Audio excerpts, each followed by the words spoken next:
Relationship between electronic configuration and molecular behavior. This is explained in terms of bonding and anti-bonding electrons. The stability of the molecule is explained in terms of bonding and anti-bonding electrons. Here, Nb represents the bonding electrons and Na represents the anti-bonding electrons. In first case, if the number of bonding electrons are more than number of anti-bonding electrons, the molecule is stable. This is due to the fact that the greater the number of bonding orbitals occupied by the electrons than the anti-bonding orbitals, which results into a net force of attraction. In this case, there is net force of attraction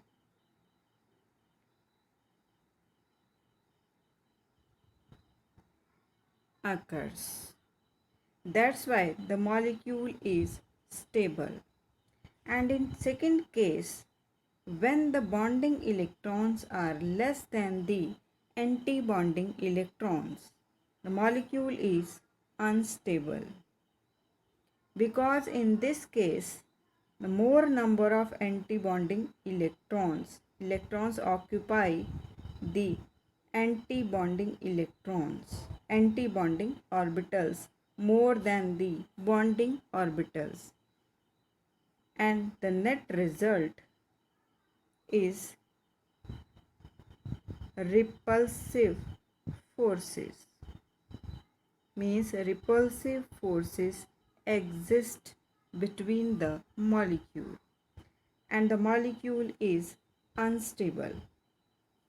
And in third case, when bonding electrons becomes equal to anti-bonding electrons, even in this case, the influence of anti-bonding electrons are more than the bonding electrons, and hence the molecule is unstable due to the influence of more influence of anti-bonding electrons. Next is the stability of molecules in terms of bond order. In terms of bond order, first of all, tell me what is the bond order. Here, the bond order is equal to half of bonding electrons minus anti-bonding electrons. This is the formula for bond order. And as we have already discussed about the nitrogen molecule and its ion, here in case of nitrogen, the bond order is 3.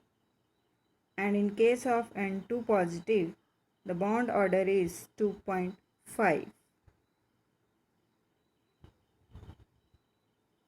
It means in case of N2 molecule, the number of bonding electrons are more than anti-bonding electrons and the bond order is positive. When the anti-bonding electrons are more than bonding electrons, then the bond order becomes negative. And if the bonding electrons are equal to anti-bonding electrons, then bond order is equal to 0. The positive bond order results in stable molecule. It means N2 and N2 positive both are stable, but it is less stable due to fractional bond order. But when the bond order means anti-bonding electrons are more than bonding electrons, the bond order becomes negative. It means the molecule is unstable. And in the last case, when the bonding electrons are equal to anti-bonding electrons, the bond order is 0. It means the molecule does not exist. For example, in case of helium molecule, the bond order is 0. It means He2 molecule does not exist. Next is the nature of bonds in terms of bond order. When bond order is 1, 2 and 3, it means the molecule having one bond order forms the single bond. The bond order 2 means it forms double bond. Bond order 3 means it forms triple bond. The difference between the chemical bond and the bond order is that chemical bond is always an integral, means a whole number, that is 1, 2, 3, etc. But the bond order can be fractional, like in case of N2 positive. Its value is 2.5. The bond order of N2 positive is 2.5.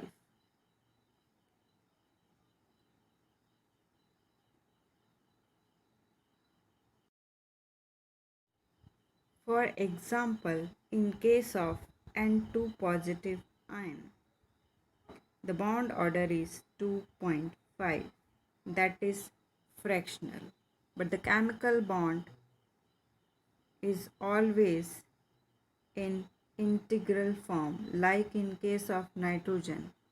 It forms triple bond. Here the bond order is 3, that is an integral. And the fourth point is the bond length in terms of bond order. Here the bond length is inversely proportional to bond order. When the bond order increases, the bond length decreases. As for example, in case of nitrogen molecule, the bond length of nitrogen molecule is shorter than oxygen molecule, which is shorter than hydrogen molecule. Because in nitrogen the bond order is 3, means it forms triple bond. In case of oxygen it forms double bond, and in case of hydrogen molecule it forms single bond.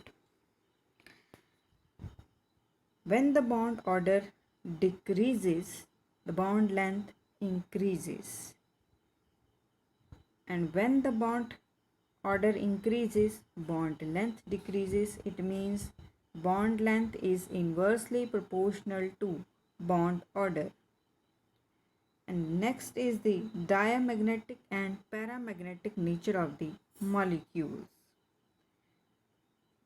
Diamagnetic means when the molecule is placed in magnetic field, it is weakly repelled by the magnetic field, and those molecules are called diamagnetic.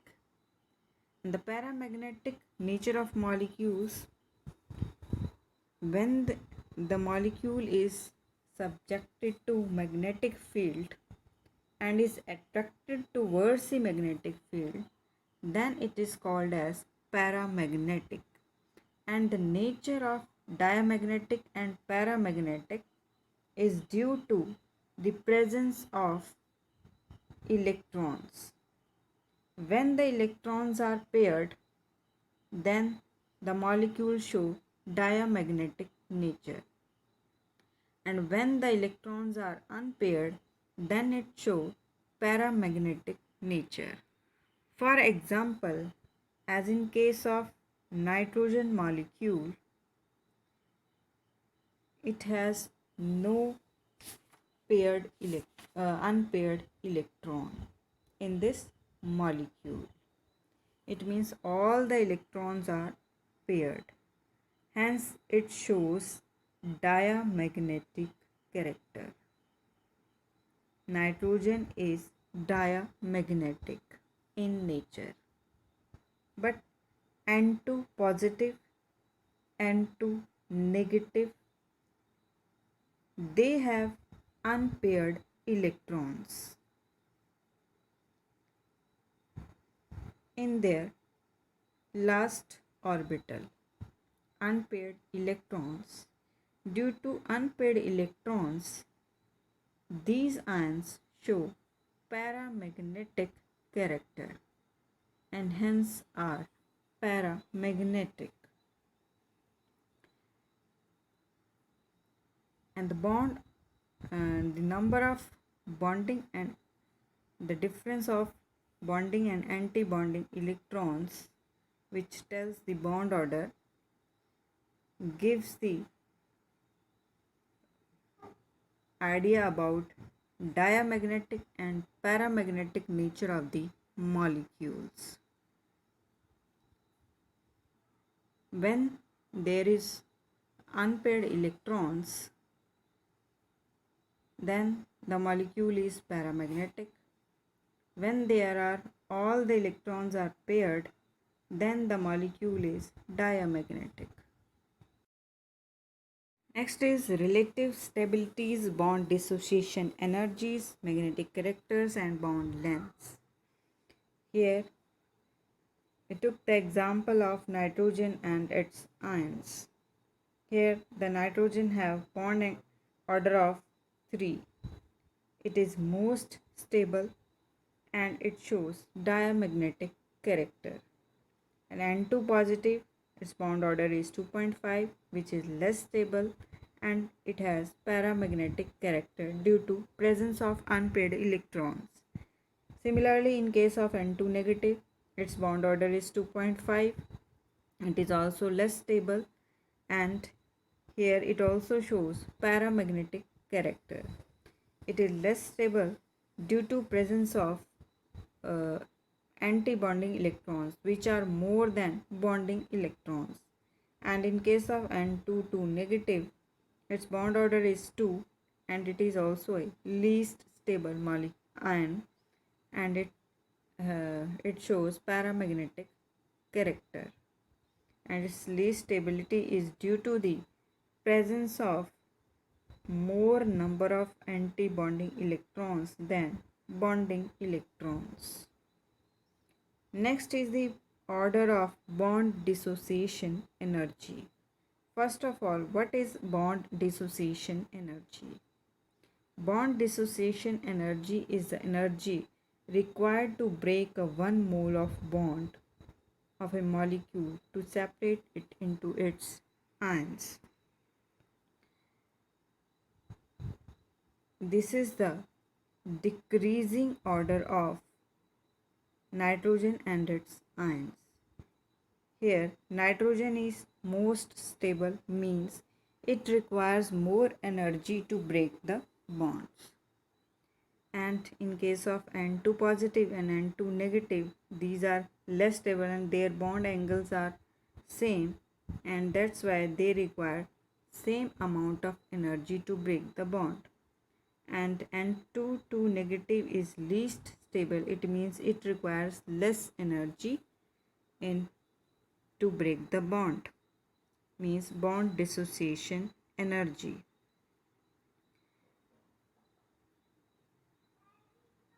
Bond dissociation energy is directly proportional to bond order. When the bond order increases, the bond dissociation energy also increases. Like in case of nitrogen, The bond order is 3. It has the highest bond dissociation energy.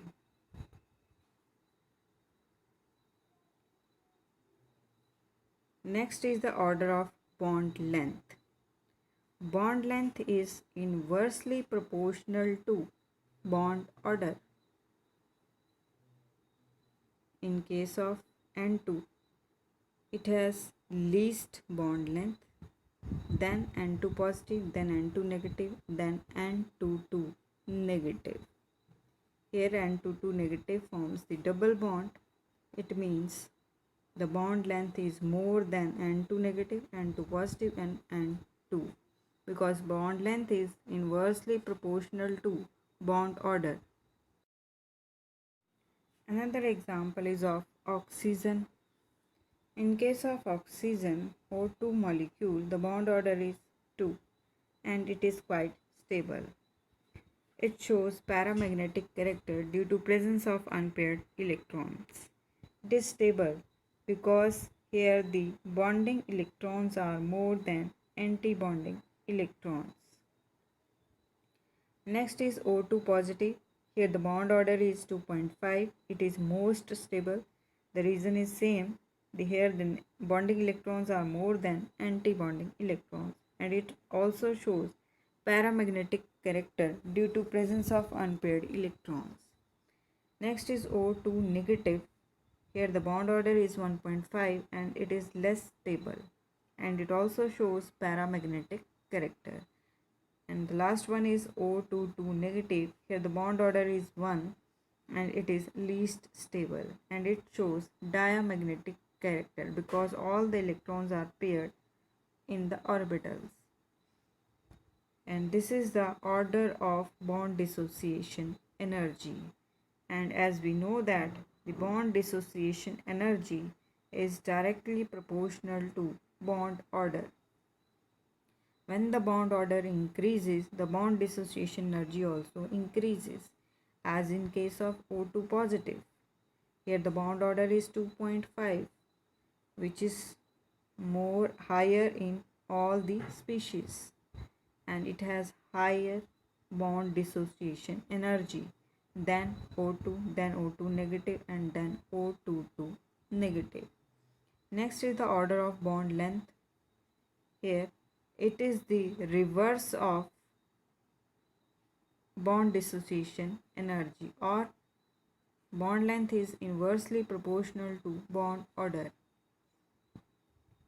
That's why O2 positive has the least bond length, then O2, then O2 negative, and then O22 negative, which has the highest bond length because it forms only a single bond.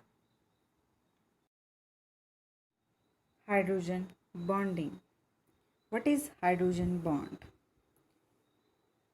A bond which involves the hydrogen atom, which is covalently bonded with very electronegative atom, such as fluorine, oxygen, nitrogen, etc.